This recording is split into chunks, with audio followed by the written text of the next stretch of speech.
Bonjour à tous, quel est le bilan de Chantal Lerus dans le premier canton des Abîmes? Sera-t-elle à nouveau candidate au départemental?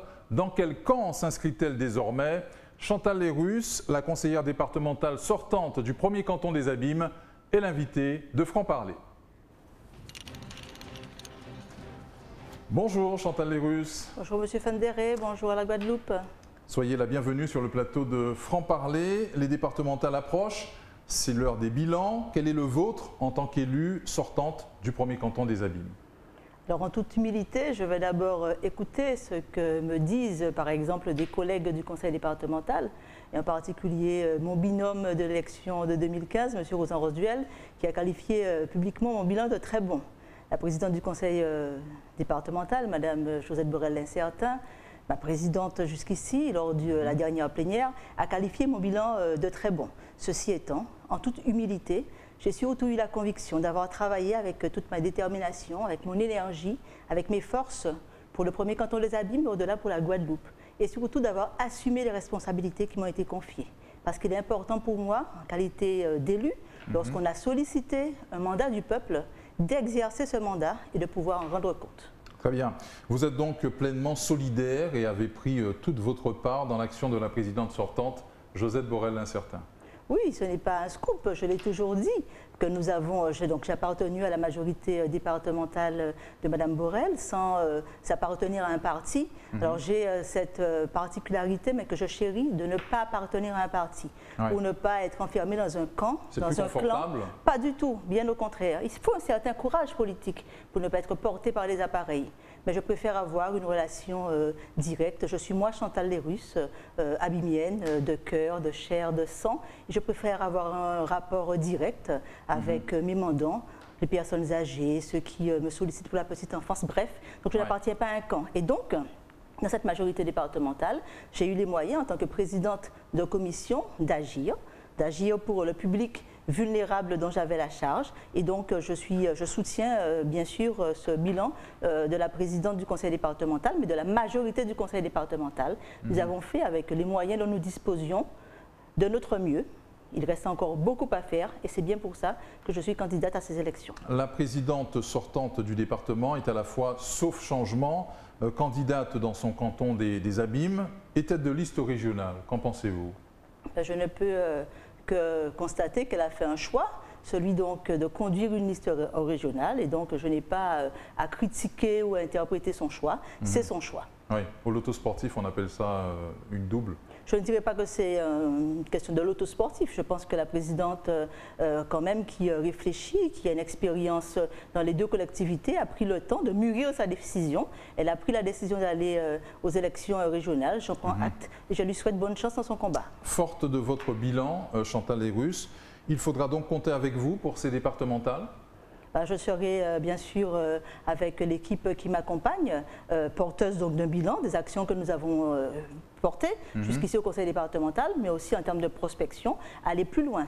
Et donc je vais m'inscrire bien sûr dans ces élections départementales dans un contexte nouveau, puisque je vais y aller en tant que Chantal Lerus, bien sûr, mais sans une étiquette politique donnée et dans un esprit de renouveau et d'ouverture. C'est le sens de l'équipe qui va m'accompagner et donc c'est ce que nous allons proposer comme pacte de confiance et de responsabilité aux concitoyens du premier canton. Avec quel colistier pour constituer votre binôme et quel remplaçant? Alors vous voyez, je le disais tout à l'heure, je m'inscris vraiment dans une perspective de renouveau et d'ouverture. Et bien au-delà des mots, puisque très souvent on parle de renouveau et d'ouverture et on prend les mêmes et on recommence. On se retrouve parfois avec des élus qui pendant une mandature ont été candidats à 4 élections et qui reviennent pour une 4e ou une 5e fois. Non, j'irai avec un binôme nouveau. Voilà, s'il s'agit de M. Fred Dehé, enfant comme moi de ce canton, puisqu'il est né, il a vécu à Grand-Camp, il s'est constitué, il s'est renforcé dans ce canton. Et puis voilà, c'est une fierté pour ce canton, c'est une fierté pour les Abîmes, c'est une fierté pour la Guadeloupe. Et donc j'irai avec Fred Dehé, qui n'a pas encore exercé jusqu'ici de mandat électif, mais nous allons ensemble proposer cette vision de renouveau, cette vision d'ouverture et cette vision de contact avec la population. Parce que nous avons un canton qui a une caractéristique, c'est qu'il a une partie urbaine, il a aujourd'hui une grosse partie commerciale, il a un gros pôle santé, ça c'est important, qui va être fleuron dans la Caraïbe, il a une partie rurale. Et donc dans l'équipe que nous constituons, avec Fred Deshaies, mais aussi avec les remplaçants qui vont nous accompagner, M. Patrick Célin, et pour moi c'est au-delà de la valeur de l'homme, il y a une valeur symbolique, parce que Patrick Célin, qui est comme moi membre fondateur de la FRAPP, a été mon suppléant aux élections 2009, aux élections 2011. Donc nous allons à nouveau ensemble dans cette compétition électorale. Et puis nous avons aussi pour nous accompagner Mme Jessica Compère, qui est une jeune Guadeloupéenne dynamique. Et donc nous n'avons pas fait du camp le leitmotiv de notre alliance. Nous avons vraiment privilégié ce que nous pourrions apporter ensemble à ce premier canton des Abîmes. Pourquoi le choix de Fred Deshaies, qui peut surprendre, hein, ça fait de votre ticket un attelage entre guillemets singulier? Parce qu'il représente bien le premier canton, il représente bien la Guadeloupe. Fred, on n'attendait pas là. On ne l'attendait pas là. En tous les cas, il a répondu à l'appel. Et s'il est présent dans ces élections, dans cette compétition électorale, c'est bien pour qu'ensemble, nous portions un message, comme je le disais, un message aussi d'espérance. Puisque Fred Deshaies, qu'on ne présente plus au-delà de l'artiste, c'est quand même aussi un politique engagé, puisque lui, il est engagé dans un parti politique, il est maître de conférence en droit public. Donc nous appréhendons aussi en Guadeloupe, nous aurons appréhendé des questions essentielles en matière d'évolution, et puis c'est un enfant de grand camp. Nous, c'est Timon Zabim, nous, c'est Moun Zabim, c'est Moun Gankan, moi, c'est Moun plutôt l'autre côté Zabim, du côté du bourg des Abîmes. Et ensemble, nous, c'est Timon à premier canton, nous, c'est Timon Zabim. Et donc, pour moi aussi, il est important de montrer qu'au-delà, que la politique, ce n'est pas un métier. La politique, c'est surtout défendre les convictions. Et la politique, c'est vraiment aussi donner aux personnes âgées, aux plus jeunes, montrer ce que cette population, ce que ces jeunes issus de leur terroir peut proposer. Vous serez candidate contre votre ancien colistier, Rosan Rosduel, visiblement. Alors, je ne serai pas candidate contre Rosan Rosduel, je suis candidate aux élections départementales et Rosan Rosduel est candidat aux élections départementales et chacun défendra sa chance. Très bien. Je ne suis pas contre, je viens pour proposer, pour défendre mon bilan et puis proposer du renouveau et de l'ouverture. C'est la conséquence des distances que vous avez prises avec la FRAPP Alors, la FRAPP, c'est une histoire particulière. Je suis, comme vous le savez, membre fondateur de la FRAPP, comme Patrick Célin, et la FRAPP a toujours été plurielle. Lorsque nous avons créé la FRAPP, nous avions des gens de droite, nous avions des communistes, nous avions des socialistes, qui a toujours eu des sensibilités particulières. Et aujourd'hui, enfin depuis quelque temps, moi, j'ai ressenti cette volonté d'exprimer ma conception de la politique, au-delà d'un clan. Ma conception. Et cette conception, c'est celle de l'ouverture.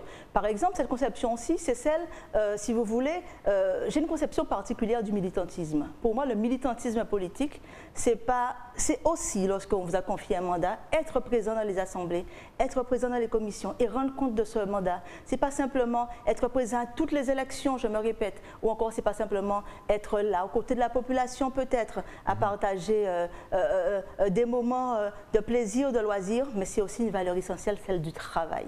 Et donc, non, je ne suis pas du tout dans une démarche hostile à la FRAPP, bien au-delà.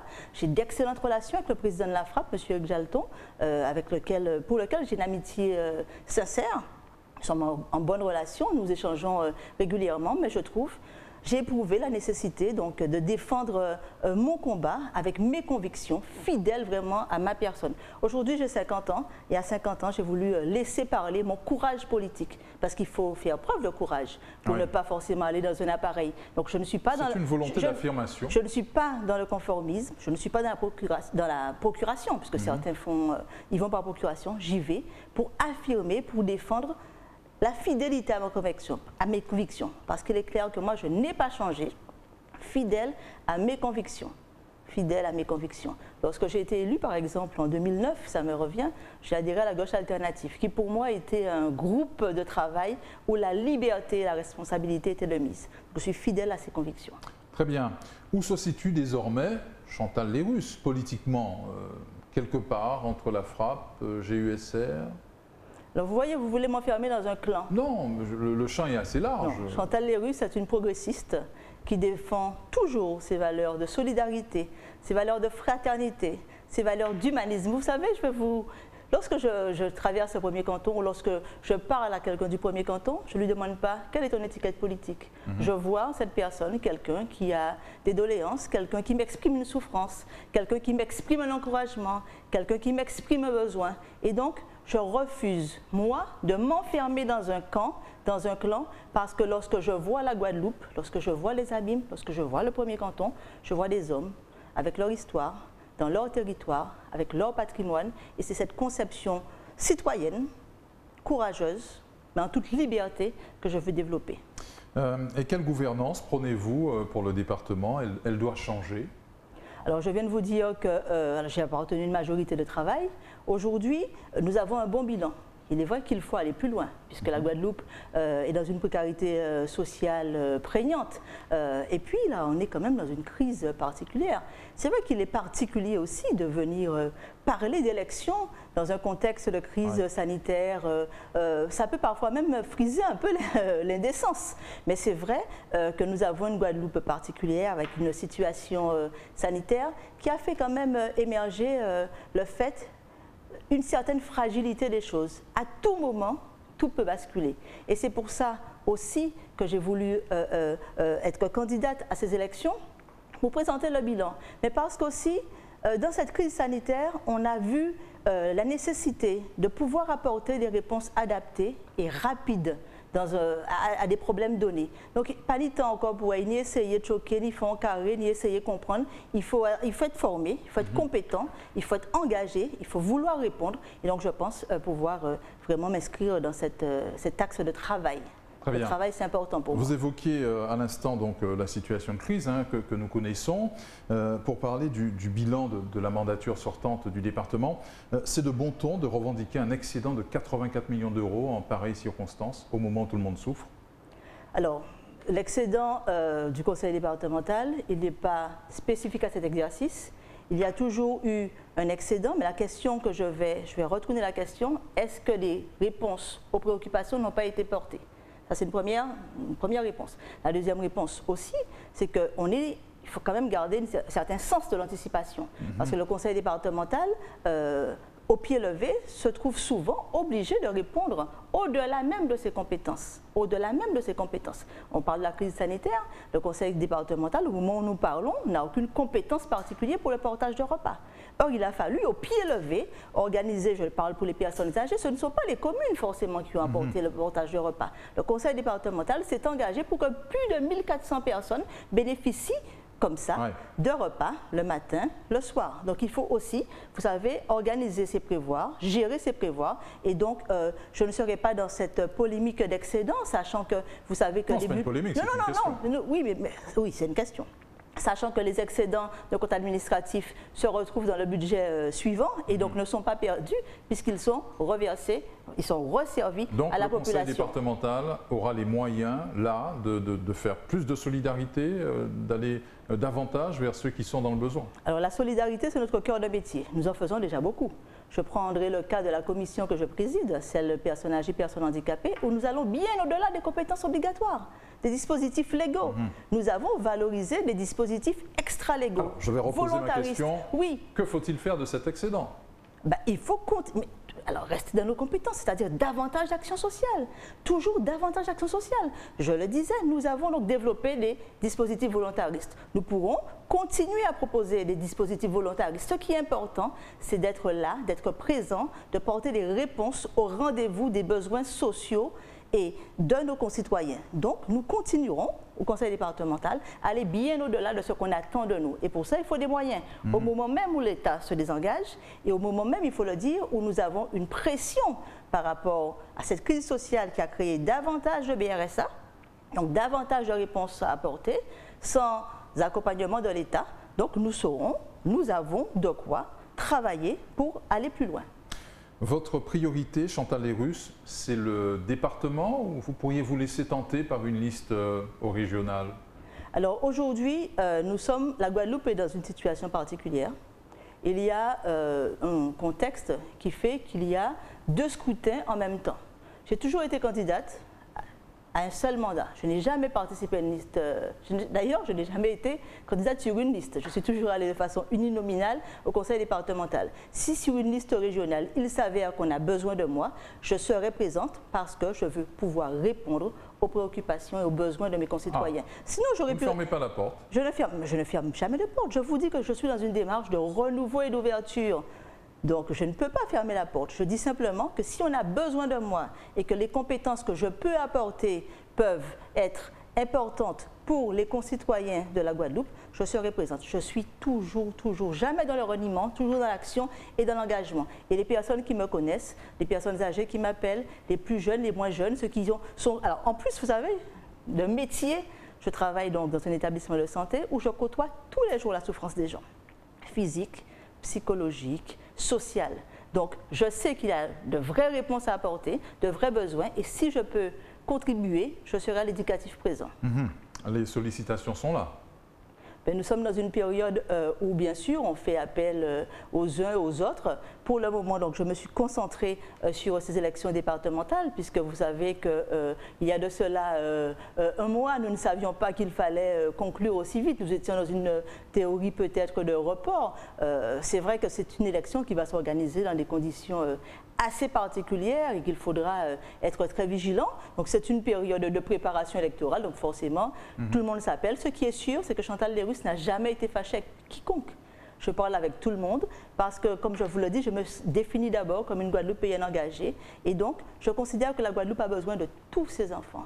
Il y a une parole que ma grand-mère me disait souvent, c'est que tout le monde c'est monde, donc je parle avec tout le monde. Et donc bien sûr, je discute avec tous ceux qui conduisent une liste, qui sont sur une liste et nous discutons. Quelles doivent être, selon vous, les priorités de la prochaine mandature, à la fois au département et à la région? De pouvoir répondre concrètement aux préoccupations, qu'elles soient d'ordre social pour le département, puisque c'est encore le métier, d'ordre économique. Donc il s'agira surtout d'être dans l'action, d'écouter, et puis de bien comprendre qu'au-delà des camps, que la politique c'est pour un temps. Les campagnes électorales doivent durer le temps d'une campagne électorale, et ensuite se mettre vraiment en action, se mettre au travail dans le champ de compétences que fixe le législateur et parfois même au-delà, innover, être dans l'innovation parce que l'intérêt supérieur de nos concitoyens l'exige. Merci Chantal Lérus d'avoir répondu à nos questions dans Franc-Parler. Je vous remercie. Merci à vous pour votre fidélité à notre rendez-vous du soir. L'actualité continue sur Éclair FM TV.